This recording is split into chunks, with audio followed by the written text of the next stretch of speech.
Rajiv Shukla ji, chief minister Sukhvinder Singh Sukhu जी, प्रतिभा सिंह जी, भूपेश बघेल जी, हर्षवर्धन चौहान जी, रोहित ठाकुर जी, अजय सोलंकी जी, शांडिल जी, विनय कुमार जी, कुलदीप राठौर जी, आनंद परमार जी, कृष्णेश जंग जी, हमारे candidate Vinod Sultanpuri जी, जरा यहां आइए।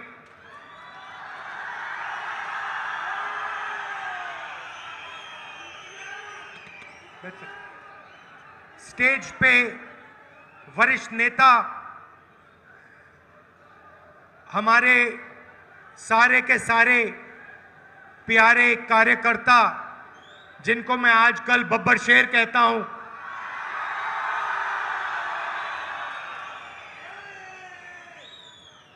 आमतौर से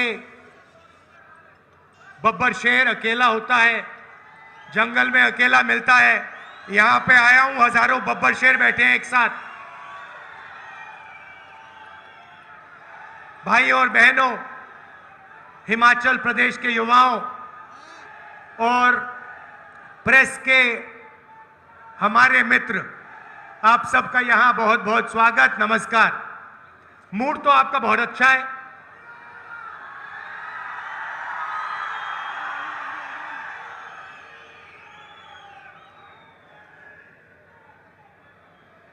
सुक्खू जी ने कहा कि हिमाचल प्रदेश में 40 साल मेहनत करने के बाद एक आम कार्यकर्ता, आम आदमी हिमाचल प्रदेश के चीफ मिनिस्टर बने हैं।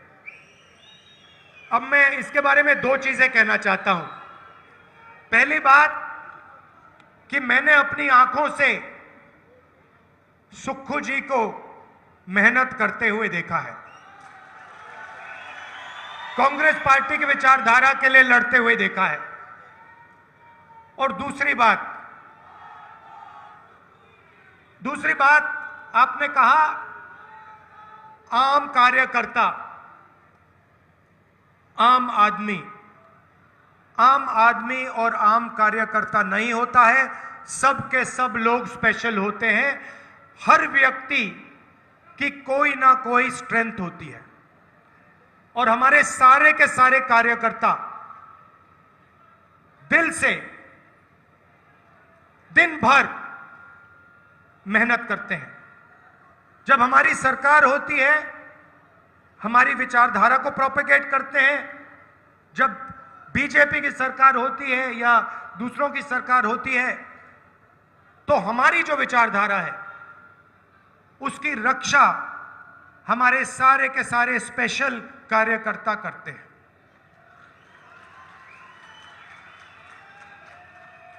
हमारे कार्यकर्ताओं में और बीजेपी के कार्यकर्ताओं में फर्क क्या है? भैया बाद में करिए।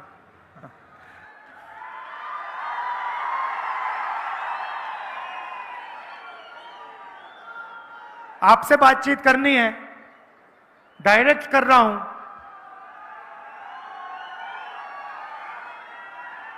हमारे कार्यकर्ता आजादी के लिए लड़े,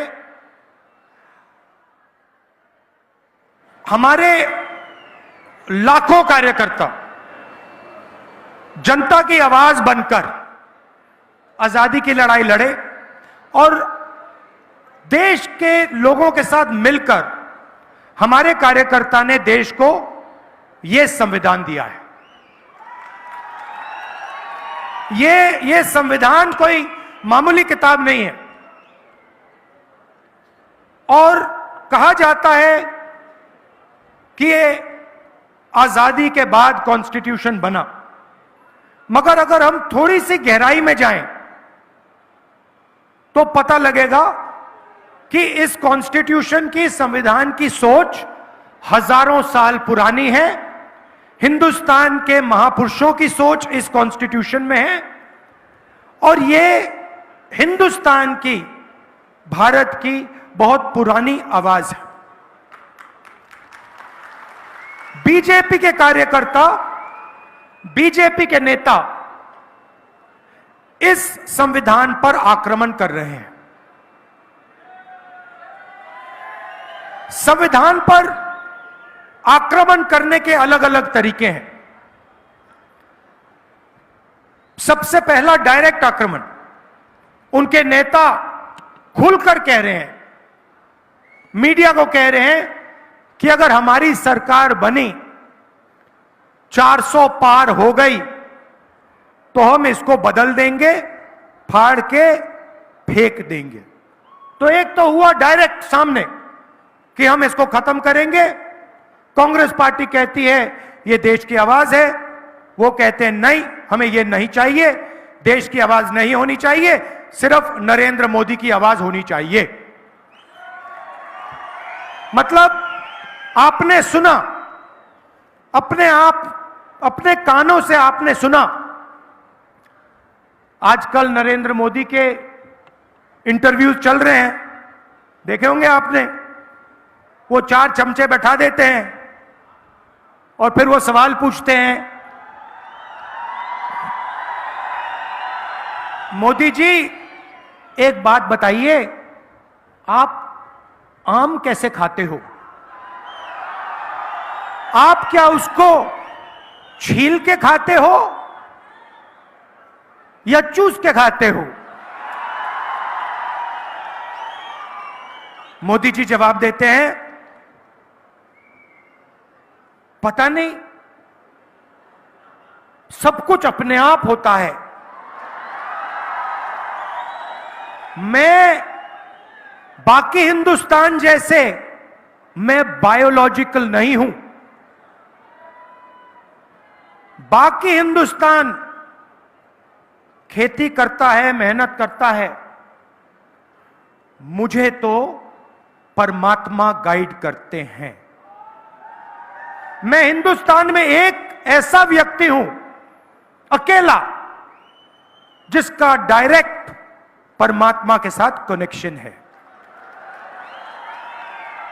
उन्होंने कहा, और चमचे कहते हैं वाह वाह वाह वाह वाह, कमाल की बात बोल दी, कमाल की बात बोल दी, क्या बोला, क्या बोला। मतलब एक व्यक्ति जिसको डायरेक्ट परमात्मा के साथ कनेक्शन है, उसको इसकी क्या जरूरत? वो तो डायरेक्ट बात कर रहे हैं। मुझे थोड़ा डर लग रहा है। मैं सोच रहा हूं कि भाई इनके हाथ में तो परमाणु बम है, और मैं उनसे पूछना चाह रहा हूं, नरेंद्र मोदी जी, जो ये आपको फीलिंग आती है, क्या ये सुबह आती है, शाम को आती है, या 24 घंटे आती है? मतलब ये पीरियोडिकली आती है, जैसे शाम के 8 बजे आती है, या सुबह 7 बजे आती है, या फिर पूरे दिन चलती है? अलग अलग बीमारियां होती हैं, कोई शाम को आती है, कोई सुबह लगती है। तो ये मैं पूछना चाहता हूं नरेंद्र मोदी जी, आप अकेले हैं, आप डायरेक्ट भगवान से बात कर रहे हो। अच्छा, अगर एक दिन सुक्खू जी मेरे पास आए, बंद कमरे में मुझे कह दें कि राहुल जी मेरा डायरेक्ट परमात्मा से कनेक्शन है, मैं उनसे कहूंगा सुक्खू जी ये सब ठीक है, हिमाचल की जनता को बाहर जाके मत बोल देना, बड़ी प्रॉब्लम हो जाएगी। मगर प्रधानमंत्री खुल के बोल रहे हैं कि मेरा डायरेक्ट कनेक्शन है। तो ये हालत है हिंदुस्तान की, मतलब मजाक बना रखा है। मैंने इनको कहा कि ये हमारे मित्र हैं, मीडिया के मित्र हैं, मगर ये हमारे मित्र हैं नहीं, अदानी के मित्र हैं। और हिमाचल के किसानों को मैं कहना चाहता हूं, ये जो इनकी पार्टनरशिप चल रही है, मोदी जी, अदानी जी और मीडिया वालों की, इसी के कारण आपको सेब के लिए सही दाम नहीं मिलता है। सारे के सारे स्टोरेज फैसिलिटीज नरेंद्र मोदी जी ने एक व्यक्ति को दे दिए हैं, और जब भी वो चाहता है जब भी वो चाहता है सेब के प्राइस को वो कंट्रोल कर सकता है। हिमाचल में सेब को कंट्रोल कर रहे हैं, मुंबई में एयरपोर्ट, लखनऊ में एयरपोर्ट, 7 एयरपोर्ट पकड़ा दिए 50 साल के लिए। ये हिंदुस्तान की पूंजी है, ये आपका धन है। नरेंद्र मोदी ने हिमाचल के सेब पकड़ा दिए, एयरपोर्ट पकड़ा दिए, हिंदुस्तान के सारे पोर्ट्स पकड़ा दिए। हथियार जो पहले इंडियन ऑर्डिनेंस फैक्ट्री बनाती थी वो अब अदानी बनाएंगे। तो सारा का सारा काम 20-25 लोगों के लिए किया जा रहा है। पता नहीं, शायद परमात्मा नरेंद्र मोदी जी को कह रहे हैं कि भैया आपको अदानी जी की मदद करनी चाहिए। यही हो सकता है। तो पिछले 10 सालों में सारा का सारा काम 22-25 लोगों के लिए हुआ है। यहां पे आपदा आई, हिमाचल प्रदेश ने प्रधानमंत्री से सपोर्ट मांगी। अगले मीटिंग में प्रधानमंत्री आएंगे, आप हिमाचल की जनता को बताइए, जब हिमाचल की जनता को जरूरत थी आपने हिमाचल को कितने पैसे भेजे। हमने 9,000 करोड़ मांगे थे, उन्होंने नहीं भेजे, मगर 22 लोगों का पिछले 10 साल में नरेंद्र मोदी जी ने 16 लाख करोड़ रुपया कर्जा माफ किया है। आपने 9,000 करोड़ रुपए मांगा, आपको कहा हम नहीं देंगे। आप मुश्किल में थे, 22,000 परिवारों को नुकसान हुआ, सब कुछ खो गए, और प्रधानमंत्री कहते हैं हम आपको नहीं देंगे। आपको 9,000 करोड़ नहीं दिया, उनको 16 लाख करोड़ रुपए दिया। मतलब अगर आप साल का मनरेगा का पैसा लें, 24 साल मनरेगा का पैसा उन्होंने 22 लोगों को पकड़ा दिया। हमने किसानों का कर्जा माफ किया था यूपीए के टाइम, 24 साल अगर आप उस कर्जे को माफ करते किसानों का, उतना बनता है 16 लाख करोड़ रुपए, और ऐसे ही दे दिया। उसको कहते हैं विकास। और जब हम मनरेगा देते हैं, भोजन का अधिकार देते हैं, किसानों का कर्जा माफ करते हैं, मीडिया वाले कहते हैं देखो किसानों की आदत बिगाड़ रहे हैं, मजदूरों की आदत बिगाड़ रहे हैं, गरीबों की आदत बिगाड़ रहे हैं। अमीरों का काम होता है, यह फैशन बन गया है, यह फैशन बन गया है, मीडिया उनके हाथ में। आपने मीडिया में, हिमाचल प्रदेश की मीडिया में कभी सेब के किसान को देखा है? कभी टीवी पे आते हैं सेब के किसान? कभी उनकी बात चलती है? कभी मजदूर को देखा है? नहीं। अदानी जी की, अंबानी की शादी देखी आपने? देखी? 8 करोड़ रुपए की घड़ी लिए घूम रहे हैं और मीडिया वाले वाह वाह वाह वाह वाह वाह वाह कर रहे हैं। पैसा किसका है? आपका है। कहां से आया? जीएसटी से आया, सेब के किसानों की जेब से आया। तो ये 2 तरीके के मतलब रास्ते हैं। 22-25 लोग हैं जो भी सपना देखना चाहते हैं पूरा हो जाता है, और बाकी हिंदुस्तान देखता रह जाता है। तो यही देश के सामने सबसे बड़ा सवाल है, और इसका आज मैं आपको जवाब देने आया हूं।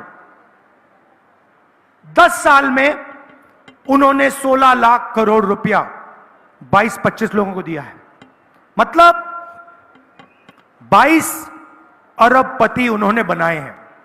अगर आप अदानी की शेयर प्राइस देखें, प्रधानमंत्री नरेंद्र मोदी स्वेर इन होते हैं और उसके एकदम बाद आज आप जाके गूगल पे देखिए, अदानी जी की शेयर प्राइस बढ़ती जाती है, बढ़ती जाती है, बढ़ती जाती है। डायरेक्ट पूरा देश जानता है, जो शेयर्स खरीदते हैं जानते हैं कि भैया अगर नरेंद्र मोदी है तो अदानी का बिजनेस आसमान में जाएगा। पूरा देश जानता है, सारे इन्वेस्टर्स जानते हैं। तो इन्होंने 22 अरबपति बनाए। अब हमें भी काम करना है। हम करोड़ों लाखपति बनाने जा रहे हैं।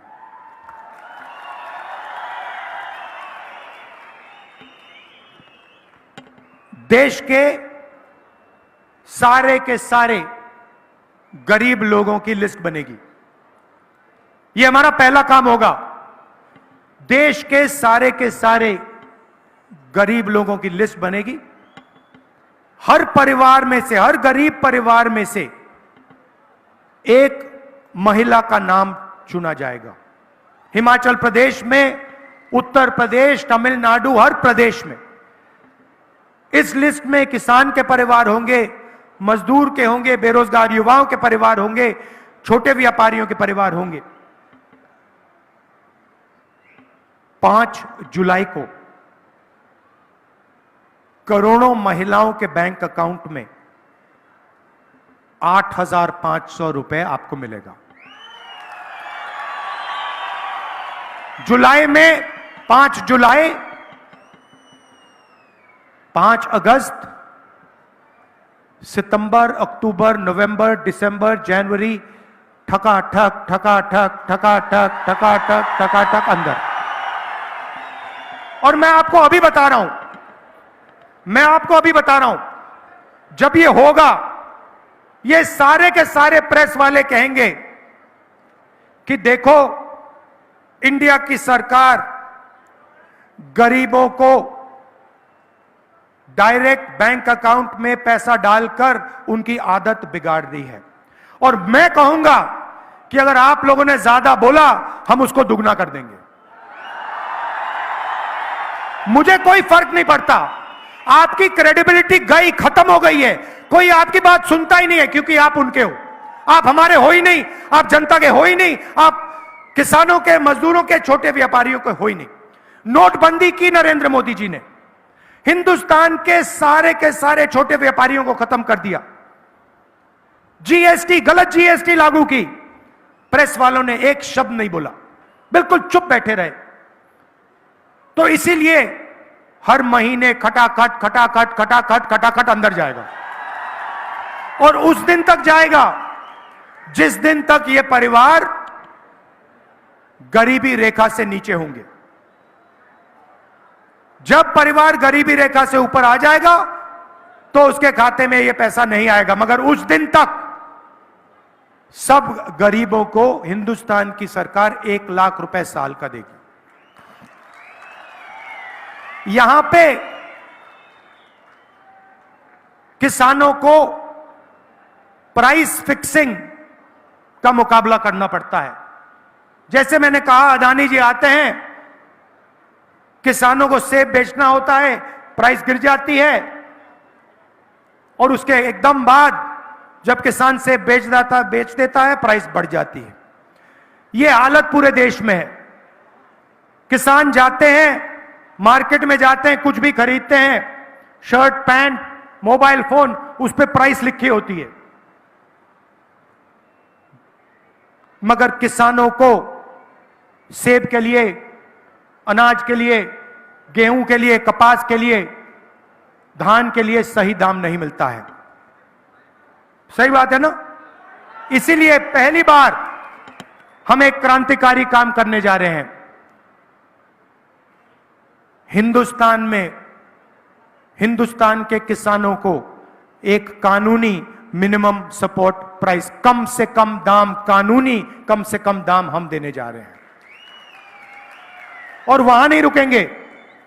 मैंने महिलाओं की बात की, 1 लाख रुपए आपके बैंक अकाउंट में जा रहा है। किसानों का हम कर्जा माफ करने जा रहे हैं। जैसे उन्होंने अरबपतियों का किया, वैसे हम किसानों का करेंगे। अच्छा, एक बात भूल गया, यहां पे महिलाएं भी हैं, पुरुष भी बैठे हैं। मैं इनके चेहरे देख रहा हूं, पुरुषों के चेहरे देख रहा हूं, ये देख रहे हैं मेरी ओर, ये कह रहे हैं भैया महिलाओं के बैंक अकाउंट में क्यों, हमारे बैंक अकाउंट में क्यों नहीं?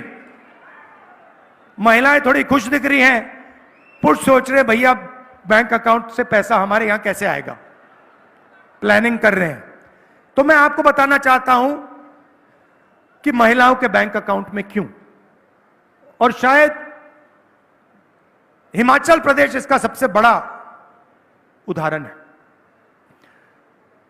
21वीं सदी में स्त्री और पुरुष दोनों काम करते हैं।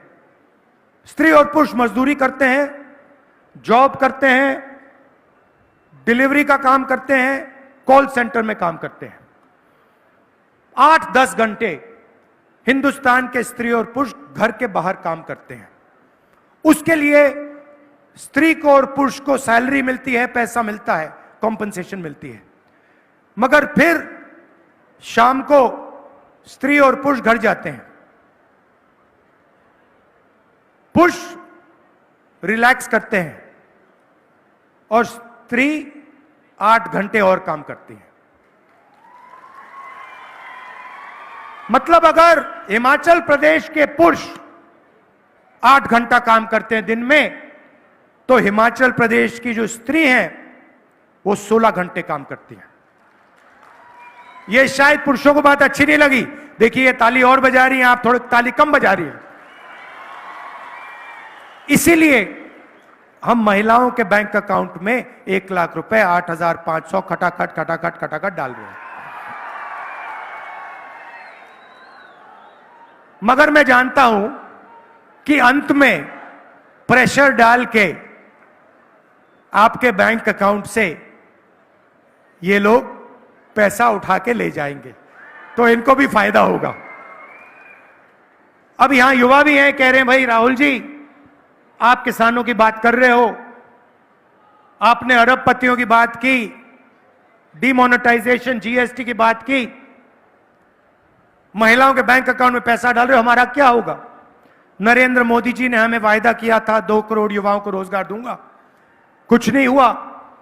सरकारी रोजगार, सरकारी प्लेसमेंट्स नहीं होती हैं, पेपर लीक होते रहते हैं, हमें झूठ बोला जाता है। हमारा क्या होगा? सबसे पहले हमने पता लगाया है 30 लाख सरकारी नौकरियां खाली पड़ी हैं, वो 30 लाख नौकरियां हम आपके हवाले कर देंगे। मैं आपको 2 करोड़ का झूठ नहीं बोलूंगा, हमने पता लगाया है, जो हम कर सकते हैं मैं आपको बोलूंगा। तो 30 लाख सरकारी नौकरियां हम आपके हवाले कर देंगे। दूसरी बात,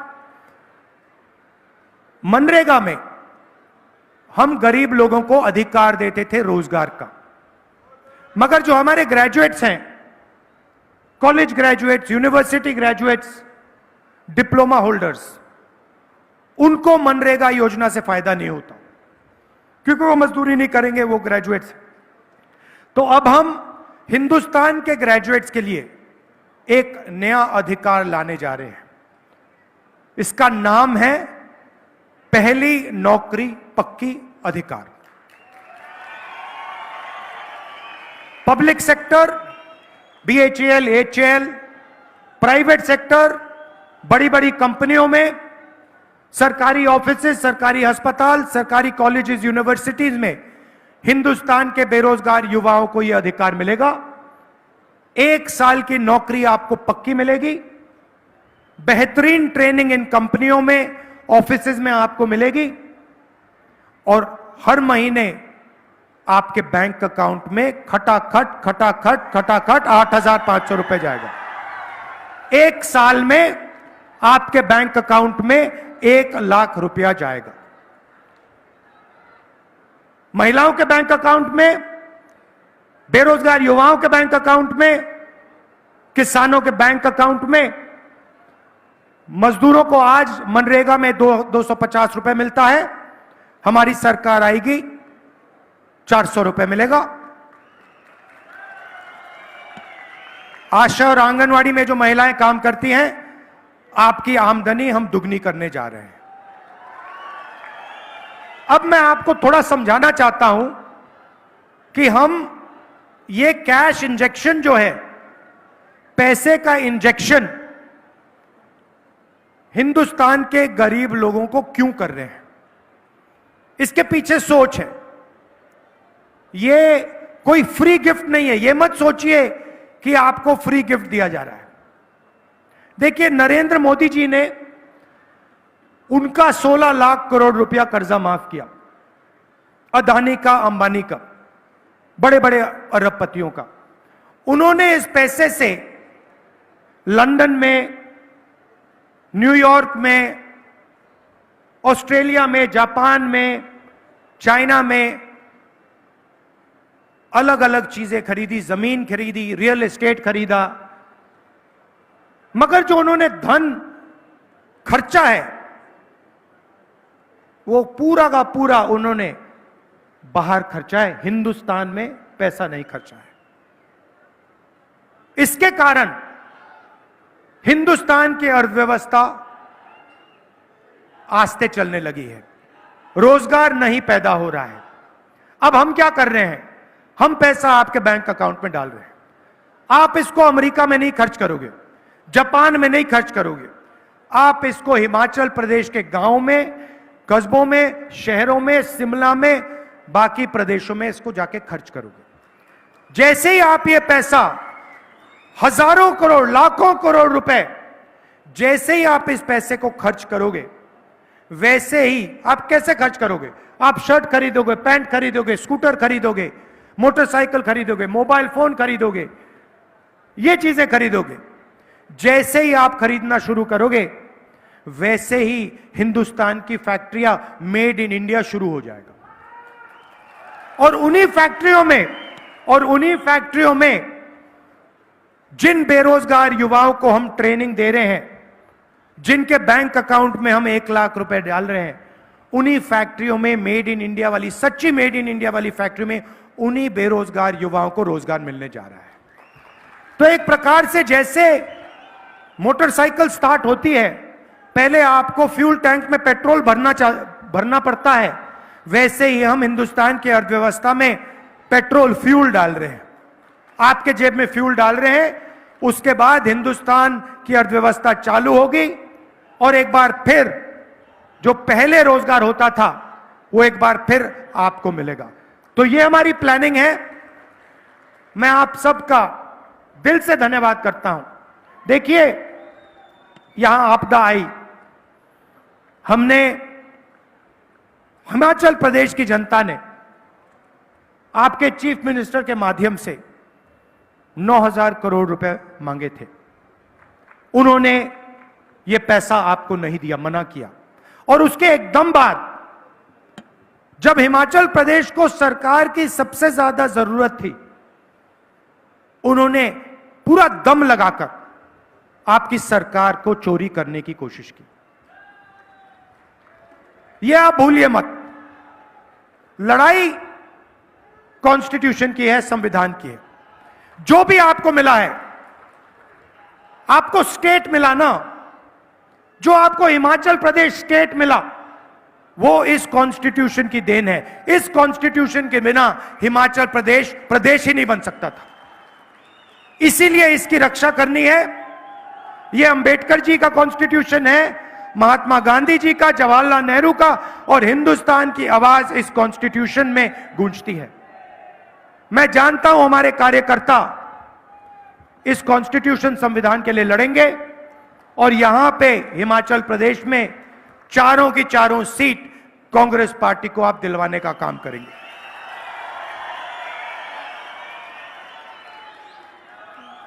मेरी बहन को तो आप उठा के ले गए, वो अब शिमला में रहती है। ये याद रखिए कि हम दोनों, प्रियंका और मैं, दिल्ली में आपके सिपाही हैं। सुखी जी और कांग्रेस पार्टी की टीम हिमाचल प्रदेश में आपके सिपाही हैं। दिल्ली में, लोकसभा में मैं आपका सिपाही हूं, प्रियंका जी आपकी सिपाही हैं। आप सबका दिल से बहुत बहुत धन्यवाद। नमस्कार, जय हिंद, जय हिमाचल।